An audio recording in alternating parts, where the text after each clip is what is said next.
It was supposed to be just another morning, my first day at Station 14 in the quiet town of Greenridge.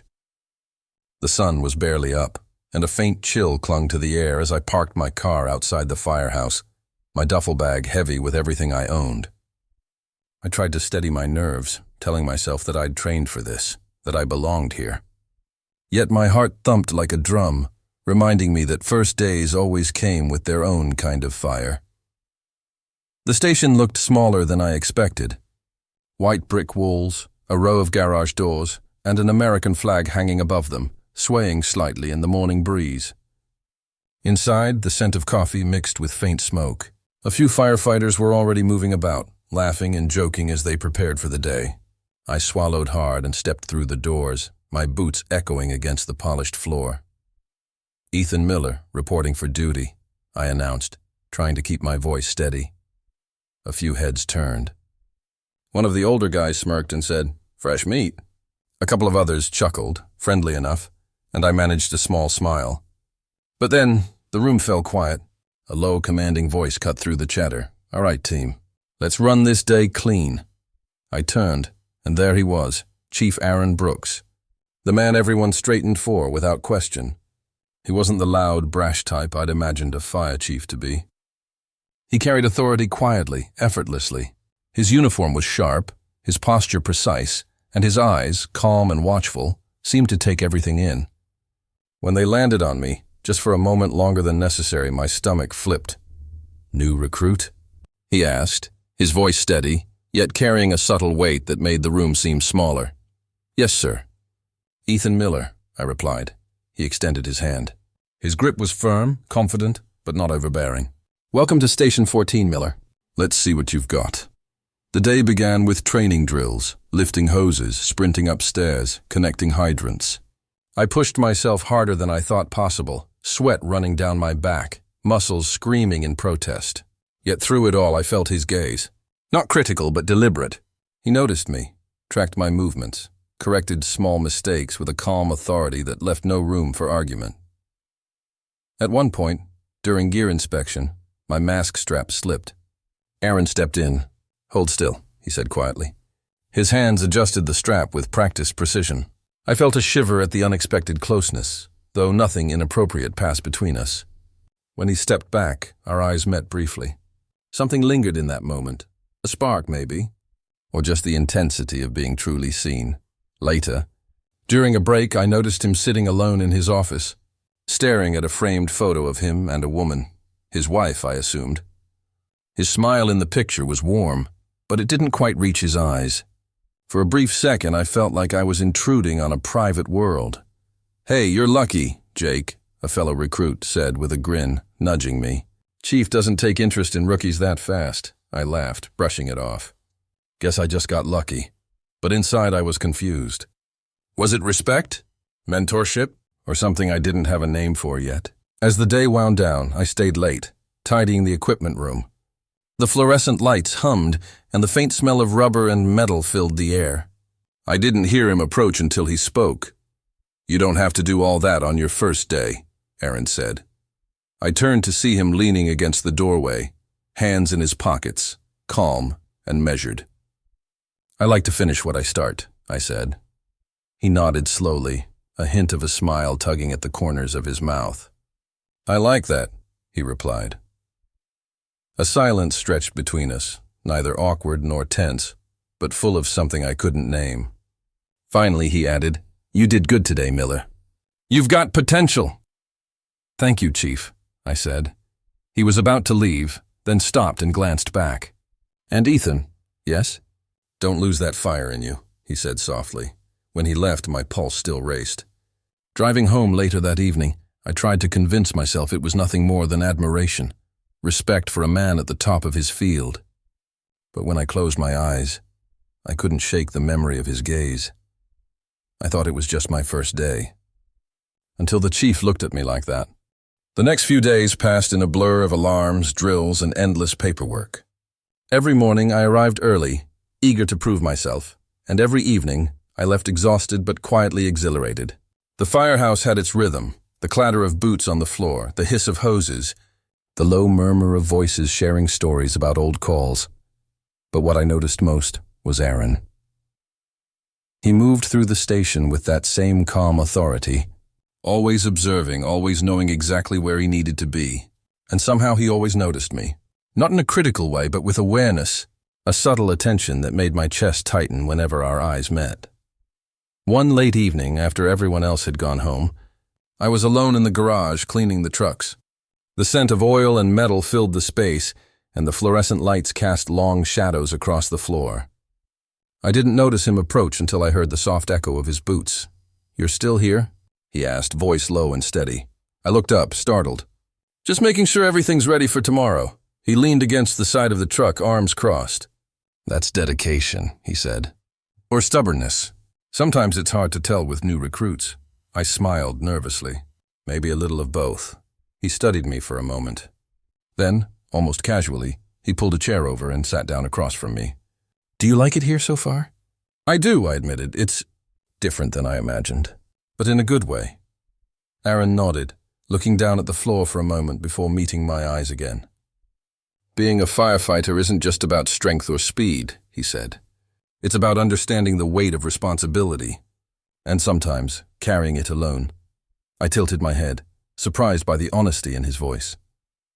He had authority, yes, but there was also vulnerability there, an openness that made me want to listen, to understand. "I guess I'm still learning that," I said quietly. He smiled faintly. "We all are in one way or another." For a while, we just sat in silence. The faint hum of the fluorescent lights filled the space, along with the distant sound of traffic outside. I could feel a quiet warmth, a connection that went beyond words. It wasn't inappropriate. It wasn't physical, but it was something charged, something I couldn't ignore. Then his phone buzzed on the counter. I saw the name flash, Lauren, his wife. He didn't answer. Instead, he looked back at me, and for a brief moment, the tension between us shifted, an unspoken understanding passing silently. "I should let you go," I said. "Setting down the rag I'd been using." He shook his head. "Not yet. I like having someone to talk to who sees things differently. You remind me that there's more to this than routine." I froze, unsure of how to respond. My pulse quickened. There was a line here, a line neither of us should cross, but somehow neither of us moved away. The next day, everyone joked about how close I seemed to be with the chief. "Looks like he's taking a special interest in you," Jake teased. I laughed it off, but the comment lingered in my mind. I couldn't tell if it was admiration, mentorship, or something more subtle. Later, when Aaron found me by the truck bay, he paused. His eyes softened as he studied me. "About last night," he said quietly. "I don't want to make you uncomfortable." I crossed a line by lingering in conversation longer than I should have. I shook my head. "No, it's okay. I appreciate your honesty." Our hands brushed briefly as he handed me a wrench, and a jolt ran through me. I turned quickly, pretending to adjust the hose, but my mind refused to let go of the small contact. Days passed with small moments like this, lingering glances. Quiet conversations in empty spaces, moments of understanding that didn't require words. Every interaction carried weight, unspoken and careful. A forbidden connection that neither of us could name aloud. By the end of the week, I found myself thinking about him more than I should. I caught myself smiling at the memory of his words, replaying the moments where our eyes met. It wasn't just admiration anymore. It was something that felt like possibility, dangerous and uncharted.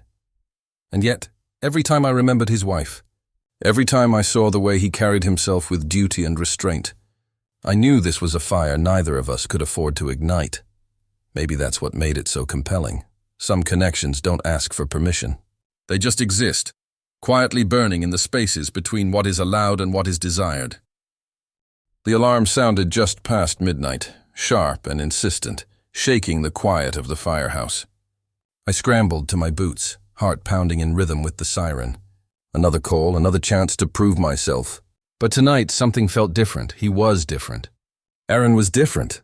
There was an intensity in his eyes I hadn't seen before, a quiet urgency that made the air between us feel heavier. The call was to an old warehouse on the edge of town. Flames were already licking the roof when we arrived, smoke rolling into the night sky. Adrenaline surged through my veins, sharpening every sense. Orders were shouted, hoses uncoiled, and chaos took over. But amidst the smoke and noise, there was a strange calm I felt near him. We moved together like a single unit, instinctive and precise, our training meshing perfectly. Inside, the heat was unbearable. Flames danced along the rafters, and the floor beneath us groaned in protest. I stumbled on a loose beam, and without thinking, he was there, steadying me, his hand on my shoulder. I caught his gaze, and in that instant, the unspoken tension between us was undeniable. There was trust, dependence, and something else. Something neither of us had named but both felt. We managed to get everyone out safely, but not without danger. A support beam threatened to collapse, and Aaron shoved me out of the way, taking the brunt of the fall himself. Dust filled the air, coughing shook our lungs, but he smiled at me through the grime, steady and unshaken.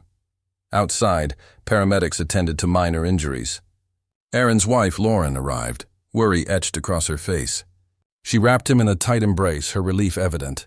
I stood to the side, watching, a knot tightening in my chest. The scene should have been simple. Hero saves the day, family reunited. But everything felt complicated. He glanced at me once, silently. His eyes lingered, a question unspoken, a connection unbroken. I looked away, trying to focus on the mundane tasks, hose coil, equipment check, but his presence followed me like a shadow. The next few days were quiet. We went through our routines, but the memory of that night clung to us, an invisible thread between us. Neither of us spoke of it, and yet every glance, every fleeting touch of the hand felt heavier. I knew I had to make a choice. I couldn't stay and risk everything, but leaving felt impossible. I packed my duffel bag quietly one morning, slipping a note onto his desk. I didn't know if he would read it right away, or if he would understand the weight of my words. The note simply said, "You taught me more than courage. You taught me what honesty costs." "Thank you, Chief." He read it alone, hours later, sitting at his desk, sunlight streaming through the blinds. His hand hovered over the paper as if he wanted to touch it, memorize it, but he didn't move. His lips pressed together, eyes soft, almost unreadable. Then he placed the note down and looked out the window, alone with his thoughts, alone with the memory of our connection. Months passed. I had moved on, started a new chapter elsewhere, but Greenridge and its small firehouse lingered in my mind. I drove past it one evening, nostalgia pulling me in like gravity. Through the window I saw him, training new recruits, focused, commanding. And then our eyes met. Time had moved forward, but something between us hadn't. He gave me a small, almost imperceptible nod, and for a moment, it was just the two of us again, the world falling away.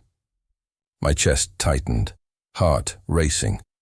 I smiled, letting my hand brush against the steering wheel as if reaching for him across the distance. I didn't know what would happen next, or if we would ever speak of that night again, but for a fleeting moment, it felt like the connection we had, the unspoken bond, the quiet fire, was still alive, waiting, patient, and undiminished. Some fires don't burn bright for everyone to see. Some burn quietly deep inside, leaving marks on your heart that time can't erase. And maybe, just maybe, they wait for the right moment to flare again. As I drove away, I felt it, the lingering warmth of a story unfinished, a spark that refused to die. And for the first time in months, I allowed myself to imagine what might happen if our paths crossed once more. Because some connections aren't meant to end. They're meant to wait quietly, like embers in the dark.